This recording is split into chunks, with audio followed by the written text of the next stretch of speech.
Si vous voulez réussir 2026, il y a 3 engagements que je veux que vous preniez. Ces engagements vont vous apporter beaucoup plus de clarté, de régularité, de discipline, de respect de vous-même, vous éviter de vous brûler les ailes, donc de finir en burn-out, de répéter des cycles d'échecs, de vous retrouver avec une année où vous avez l'impression de passer à côté, des choses et de perdre votre temps. Là, ça va vraiment être 3 engagements qui feront une énorme différence sur la qualité de votre année et vous pouvez les prendre dès maintenant et c'est très, très, très important de les prendre maintenant. Bienvenue ici Joanne Yangting et aujourd'hui, vous allez avoir 3 clés qui font une énorme différence quand on entame une nouvelle année. Si vous ne me connaissez pas, je suis l'auteur du livre «Retrouvez votre temps et votre énergie» et justement, le sujet aujourd'hui va être de respecter ce temps et cette énergie. Vous savez, le temps, il passe. Chaque année passe. Le temps, il passe et vous le voyez, les années passent et puis à chaque fois on dit: «Mais ça passe de plus en plus vite». Il y a aussi la perception du temps qui se délate, plus on prend l'année, plus ça passe vite parce on a plus vécu donc tout paraît un peu flou dans l'esprit. Bref, c'est l'autre sujet. Mais l'idée derrière, c'est que je pense que si vous êtes là, c'est que vous comprenez la valeur du temps et ce temps, c'est dommage de le gâcher. J'ai envie qu'on construise des choses ensemble, qu'on prenne le temps, certes, on le prend, mais on le perd pas, on le gâche pas et pour cela, il y a 3 choses que vous devez mettre en place. La première, c'est déjà de beaucoup plus respecter votre rythme. Parce que l'erreur, paradoxalement, quand on commence une nouvelle année, c'est d'être dans la course. Se dire: «Je veux absolument aller vite» et je me compare aux autres. J'ai l'impression d'être en retard. J'ai l'impression, d'avoir raté ma vie. J'ai l'impression que, j'ai perdu des années et on se met dans une course automatique. Alors que nous avons tous des rythmes différents. Vous savez, chaque chemin est différent, chaque parcours est différent. On peut avoir des années où tout se passe, ou même un mois dans l'année où tout se passe, des années où rien se passe, des années où ça va dans le on a l'impression que c'est contre nous et moi j'ai envie de dire, quand les choses arrivent comme ça, faut vraiment prendre du recul et se dire et prendre le temps de comprendre: «Mais est-ce que j'ai pas des cycles et des saisons qui sont régulières?» Prendre ce recul sur les années et voir qu'est-ce qui revient souvent comme état. Vous savez, par exemple, voir par rapport aux saisons, par rapport aux activités. Est-ce qu'il y a pas des moments où vous vous sentez vraiment bien, en intensité, des moments de ralentissement? Et du coup, plutôt planifier l'année en fonction de ces cycles et pas d'une course constante. Par exemple, se dire: «Bah, l'hiver, c'est plutôt le moment, introspection, préparation. Le printemps, je crée, j'évolue. L'été, je sème, je récolte», ça dépend de chaque personne. L'automne, je fais le tri et je relâche et par exemple, en fait, d'avoir cette philosophie de savoir comment vous vivez vos cycles chaque année et de planifier de façon beaucoup plus intentionnelle, de beaucoup plus, on va dire, au clair par rapport à votre rythme, cette année. D'ailleurs, je vous invite fortement à faire le diagnostic flow tasking. Il y a une version dans le livre, mais il y a aussi le diagnostic qu'on peut faire directement. Vous avez les infos en descriptif et j'explique dans le diagnostic, comment découvrir votre style de flow.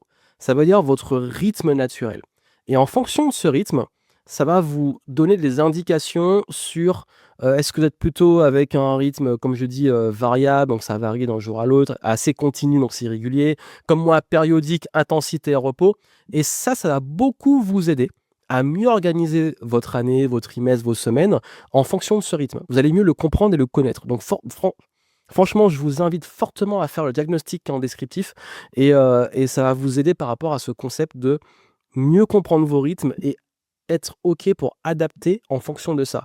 Savoir quand il faut être intense, quand il faut ralentir, savoir mieux l'anticiper, mieux le comprendre et vous allez gagner en régularité parce que vous allez arrêter de griller et de cramer votre énergie en luttant contre vous-même. Ça, c'est la première chose. La deuxième, j'ai envie que pour une fois que vous fixiez des objectifs beaucoup plus intentionnels et beaucoup plus alignés avec ce qui compte vraiment pour vous. Parce que parfois, on est un peu en mode automatique. Je parlais de se comparer ou de la course. On a tendance à prendre des objectifs en fonction des autres, de la société et pas assez de nous-mêmes. Prenez le temps, cette année, vraiment de vous poser et vous dire: «Mais moi, c'est quoi mes objectifs qui me nourrissent vraiment? C'est quoi qui compte pour moi? C'est quoi?» et pas forcément besoin de beaucoup, hein. Dans mes domaines de vie, qu'est-ce qui est vraiment important? Si ça peut vous aider vraiment, hein, le journal New Year Flow, vous avez là, c'est un ensemble, de documents d'introspection. Voilà, c'est un petit document, vous pouvez l'imprimer comme je l'ai fait là. Vous pouvez, c'est gratuit en plus, hein, vous avez les infos en descriptif pour le recevoir. Ça va vous aider à faire ce point, ce bilan, de savoir OK, quelle direction vous donnez et qu'est-ce qui compte vraiment pour vous, de faire ce tri. Parce qu'en fait, c'est important de pas chaque année dans une course et juste prendre le temps. Vous savez, moi, il y a quelque chose que j'aime beaucoup qui est que, Souvent on pense discipline, motivation, objectif, mais la vraie réponse derrière, c'est le sens.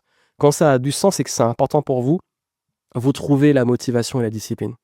Donc cette année, moi, j'ai envie que vous suiviez des choses qui comptent vraiment pour vous et non pas ce qui serait bien selon le point de vue extérieur.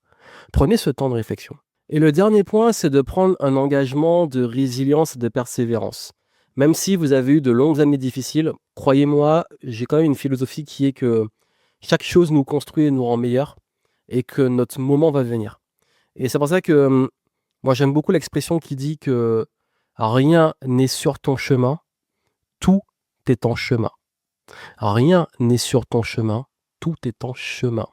Il n'y a pas d'obstacle. En fait, l'obstacle, c'est le chemin. D'ailleurs, titre du livre en plus de Ryan Holiday, et excellent livre d'ailleurs. Mais en fait, l'idée, c'est que chaque obstacle, chaque difficulté, voyez-le comme une partie du chemin. Parce que trop souvent, on est très binaire, une bonne, une mauvaise année.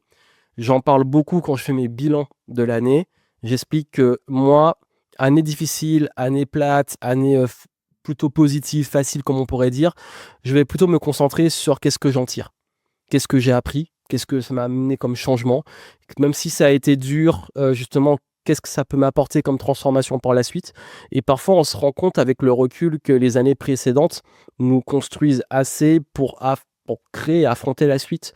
Donc, l'engagement que je veux que vous preniez cette année, c'est d'être un peu plus, on va dire, ouais, cool avec vous-même, vous foutre la paix, être plus, on va dire, bienveillant envers vous-même. Je sais que ça peut paraître bisounours, mais c'est vraiment l'idée de se dire d'arrêter de se mettre cette pression d'enfer, d'être tout soit parfait, que tout nous réussisse, c'est juste se dire, comme je l'ai dit, je suis en chemin et là, je vais construire les choses qui ont du sens. Et du coup, bah, si déjà vous comprenez votre rythme, vos cycles, que vous posez des objectifs et des choses beaucoup plus intentionnelles qui vous correspondent. D'ailleurs, vraiment, comme je dis, le diagnostic par rapport à votre profil aussi, il y a le flow, c'est le rythme, mais taskers qui vous motive, ça va vous montrer aussi qu'est-ce qui vous drive, vous motive dans la vie et peut vous pousser. Donc c'est vraiment intéressant, je vous invite vraiment à faire le diagnostic par rapport à ça. Et puis dernièrement, de pouvoir vraiment vous comprendre que c'est un processus global et qu'on n'est pas là à compter chaque année. Et j'adore l'expression aussi, et ça va être le contenu des punchlines, c'est ne comptez pas les années, faites en sorte que chaque année compte. Chaque année, vous allez avancer, vous allez progresser, vous allez mettre en place des choses que vous contrôlez. Il y aura des choses que vous ne contrôlez pas, mais c'est la vie. Et la vie, ça se contrôle pas, ça se vit.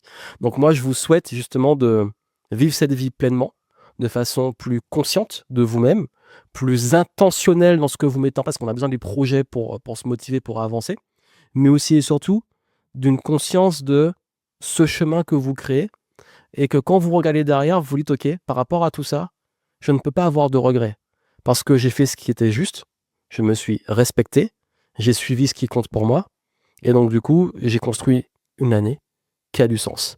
Parce que pour le coup, je ne compte plus les années, je vais faire en sorte que chaque année compte.